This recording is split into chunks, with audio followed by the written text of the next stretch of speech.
Matin Sport.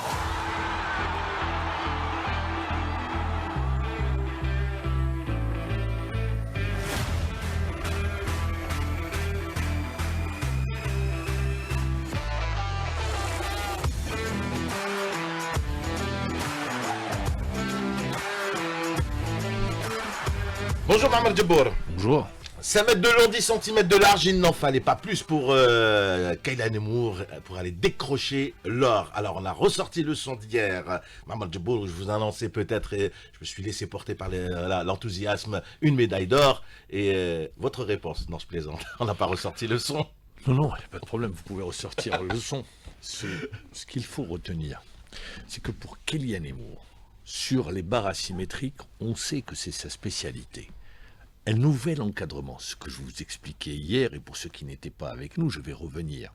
La poutre, disons, c'était pas l'exercice où elle allait chercher, où elle brillait le plus. Elle a travaillé. Encore une fois, des points de repère. CQFD, c'est une porte ouverte dont on est en train de parler. Le travail paye. Et elle a travaillé. Pour cela, elle a changé d'encadrement. Sur les barres asymétriques, elle s'améliore encore avec un deuxième geste sur lequel elle est en train de travailler, ou une deuxième, on va l'appeler chorégraphie, sur laquelle elle est en train de travailler, qui va porter son nom. Donc, il y a des ajustements à faire, mais elle reste la meilleure. À la poutre, eh bien, elle a progressé. Et quel progrès! De figurer sur le podium dans un premier temps et d'aller chercher la première place. Ce qu'elle réalise au Caire. Mais l'idée, faut jamais perdre de vue l'essentiel. L'essentiel pour Kélia, c'est bien aujourd'hui, c'est très bien. Mais c'est les Jeux Olympiques, c'est ce jour-là où il faudra répondre présent. Et elle travaille, tout ce qu'elle fait aujourd'hui, Kélia, c'est dans la perspective des Jeux Olympiques. Et d'ailleurs, avec les encouragements, c'est comme sa fille, c'est un ton paternel du président de la République envers Kaylan Emour. Il l'a félicité en lui disant 2 médailles d'or et il la qualifie d'étoile algérienne. Et un parcours, il revient exceptionnel qui honore l'Algérie dans le monde. Merci, il la remercie. Kélia, il lui souhaite d'autres victoires. 1000 bravos. C'était le message du président sur son compte, sur les réseaux sociaux. Ça, c'est le message du président de la République. Je vous écoutais ce matin. Les intervenants dans ce que vous appelez le point route sont fiers de Kaylan Emour. Ils l'ont remercié, ils l'ont félicité, ils se reconnaissent en Kaylan Emour. Elle porte haut le drapeau algérien. Elle est dans la lignée, et là je vais rebondir bien évidemment, des grandes championnes. J'ai bien dit championnes algérienne.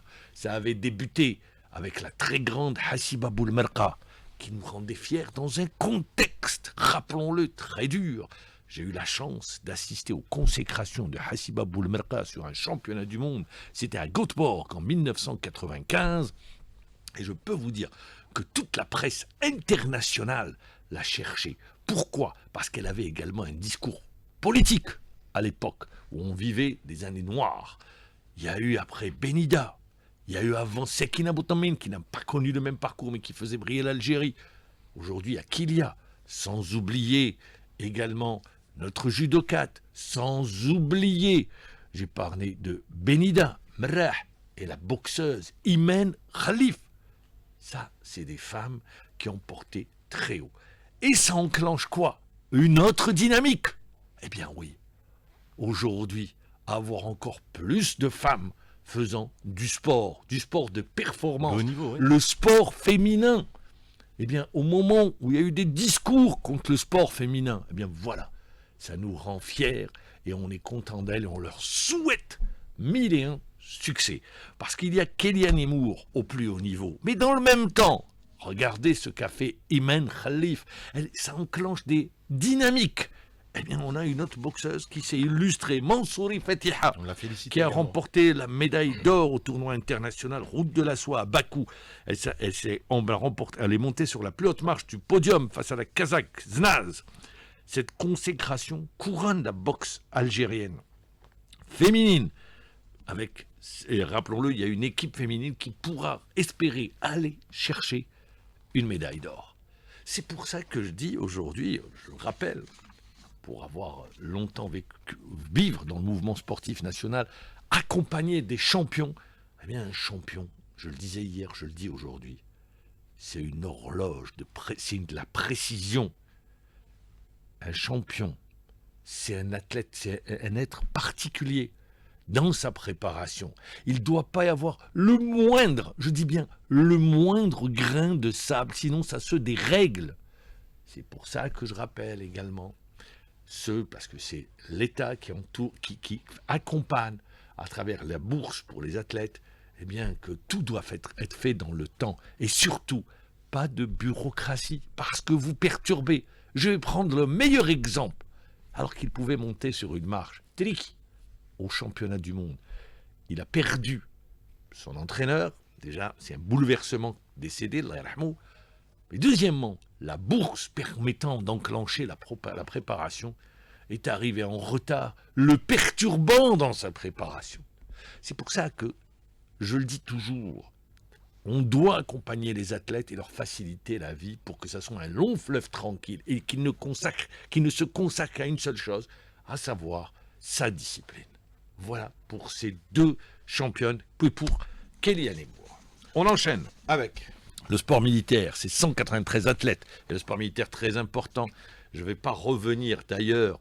C'est Jati, d'où il vient, c'est Jati. Il vient du sport militaire, médaille olympique. Pour vous dire, il y a une combinaison très forte avec des athlètes sur certaines disciplines. 493 athlètes représentant 22 équipes issues des différents commandements, des 6 régions militaires et des écoles militaires, eh bien, sont en compétition depuis hier sur les championnats nationaux d'athlétisme, dont le coup d'envoi a été donné au niveau de la 3e région militaire. Cette compétition se déroule au complexe sportif de la zone bleue de Bochar. Il y a eu les éliminatoires, le 100 mètres, 400 mètres, messieurs, et des finales de 100 longueurs, dames et lancers de poids, messieurs.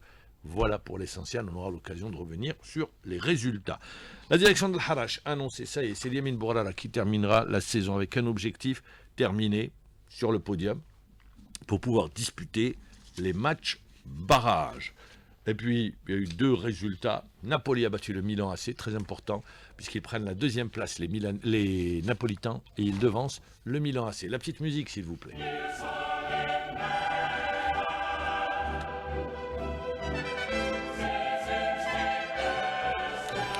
C'est des retrouvailles. C'est des retrouvailles entre le Real et le Bayern. Mais qui impressionne plus l'autre? C'est pas qui impressionne. Il y a comme ça, il y a des séries. Et la série actuellement en cours, eh bien, c'est le Real qui est devant, largement devant le Bayern de Munich sur les dernières confrontations.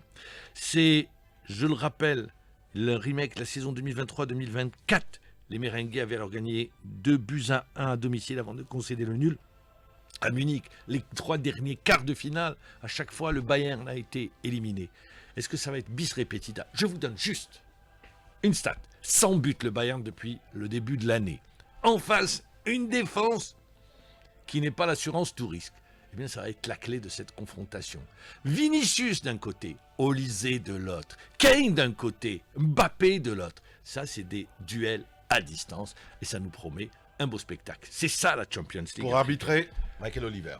Voilà. Et Sporting Arsenal également, c'est une belle affiche. Le Sporting qui a fait une belle remontada au tour précédent pour se qualifier. Et les Gunners en course pour un titre, une première ligue qu'ils n'ont pas gagné depuis plus de 20 ans.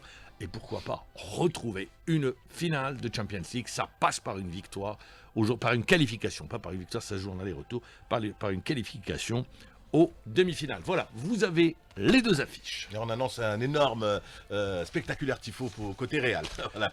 Ils m'ont pas appelé les supporters du Real pour me dire. Je suis dans la confidence. Très bien, si vous le savez, c'est très bien. Moi, je ne le sais pas. Mais vous savez, que ça soit en Espagne, à Alger, partout dans le monde, vous avez ce qu'on appelle les ultras. Eh bien, ils se cotisent pour faire de super tifos. Et les tifos, c'est vraiment de l'imagination. Et ça demande un très gros travail. Et c'est pour ça, eh bien, chapeau bas à tous les clubs et également aux ultras des clubs. Merci Mohamed Djibour, 7h30.